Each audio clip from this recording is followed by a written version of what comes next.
মাত্র একটা শর্ত মেনে নিলেই সরাসরি বিশ্বকাপ খেলবে বাংলাদেশ ক্রিকেট দল। শান্ত লিটনদের জন্য এলো বড় সুখবর।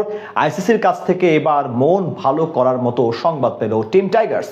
সকল শঙ্কার মেঘ দূর হয়ে আসছে, বড় সুযোগ। ওয়েস্ট ইন্ডিজকে ছাপিয়ে দক্ষিণ আফ্রিকার টিকিট পেতে যাচ্ছে টিম টাইগার্স। বাংলাদেশ ক্রিকেট দলের জন্য এখন সবচেয়ে বড় চিন্তার বিষয় নিজেদের প্রিয় ফরম্যাট ওয়ানডে বিশ্বকাপ। আফ্রিকা মহাদেশে অনুষ্ঠিত হতে যাওয়া মেগা টুর্নামেন্টে দীর্ঘ 2 বছর পর সরাসরি খেলা নিয়ে এক প্রকার মহা দুশ্চিন্তায় পড়েছিল লিটন শান্তরা। বিশেষ করে জিম্বাবুয়ের বিপক্ষে সবশেষ তাদের মাঠে গিয়ে সিরিজ পরাজয়ের কাজটি তুলনামূলক বেশি কঠিন হয়ে দাঁড়িয়েছে। তবে আইসিসির নতুন সিদ্ধান্তে আপাতত স্বস্তি মিলতে যাচ্ছে বাংলাদেশের। সামনে এক শর্ত মিলে গেলেই খুলে যাবে সম্ভাবনার দুয়ার, বেঁচে যাবে টিম টাইগার্স। দক্ষিণ আফ্রিকা, জিম্বাবুয়ে ও নামিবিয়ার মাটিতে হতে যাওয়া 2027 ওয়ানডে বিশ্বকাপে অংশ নেবে 14 দল। র্যাঙ্কিং ও আয়োজক হওয়া সুবাদে সরাসরি খেলবে 10 দল। বাকি 4 দল চূড়ান্ত হবে বাছাই পর্ব থেকে। আয়োজক 3 দেশ হলেও নামিবিয়াকে সরাসরি খেলার সুযোগ দিচ্ছে না আইসিসি। সেক্ষেত্রে সরাসরি বিশ্বকাপ খেলবে 2 আয়োজক, দক্ষিণ আফ্রিকা ও জিম্বাবুয়ে। প্রয়োজনীয় র্যাঙ্কিং তালিকার মধ্যে থাকতে না পারলে সরাসরি খেলার যোগ্যতা অর্জনের জন্য বাছাই পর্ব খেলতে হতে পারে বাংলাদেশকে।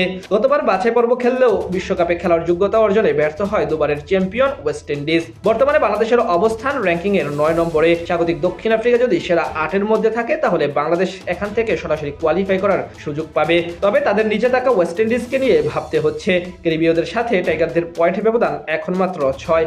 আপাতত 2 দলের সমতা বা বাংলাদেশের পেছনে পড়ার সম্ভাবনা খুব একটা নেই যদি সামনের সিরিজগুলোতে পরাজয় বরণ না করে। কথা ছিল আগামী বছরের মার্চ 5 পর্যন্ত ওডিআই র্যাঙ্কিং এর শীর্ষ 8 টিম সরাসরি বিশ্বকাপ খেলার সুযোগ পাবে। নতুন তথ্য অনুযায়ী আগামী বছরের মার্চের বদলে এই বছর সেপ্টেম্বর পর্যন্ত নতুন কন্ডিশন দিতে পারে আইসিসি। অর্থাৎ সেপ্টেম্বর পর্যন্ত র্যাঙ্কিং এর শীর্ষ 8 দল বা 9 দল সুযোগ পাবে সরাসরি বিশ্বকাপে খেলার। সেই হিসেবে এখন অনেকটা চিন্তামুক্ত হতে পারে বাংলাদেশ দল। এর মাঝে বিরাট কোহলিদের বিপক্ষে সিরিজ খেলার কথা রয়েছে শান্তদের। সেখানে মূলত আসল শর্ত, যদি বাংলাদেশ সেই সিরিজ খেলে এবং হেরে যায় তখন ওয়েস্ট ইন্ডিজের তুলনায় পিছিয়ে পড়ার সম্ভাবনা রয়েছে। কিন্তু যদি শেষ পর্যন্ত সিরিজটি বর্তমান সিদ্ধান্ত অনুযায়ী বাতিল হয়ে যায় তাহলে চিন্তা নেই টাইগারদের। তখন নিশ্চিন্তে ডিরেক্ট কোয়ালিফাই করে ফেলতে পারবে। অর্থাৎ বিরাট কোহলিদের বিপক্ষে সিরিজ বাতিল হলেই কপাল খুলে যাবে বাংলাদেশের, সুযোগ পাবে ডিরেক্ট কোয়ালিফাই করার। 2027 সালে হবে আইসিসির ওয়ানডে বিশ্বকাপ, যেখানে সরাসরি কোয়ালিফাই করবে 10 দল। এই 10 দলের মধ্যে রয়েছে 2 আয়োজক দেশ, দক্ষিণ আফ্রিকা ও জিম্বাবুয়ে। ফলে টেস্ট খেলুড়ে একাধিক দলকে লড়তে হতে পারে বাছাই পর্বে।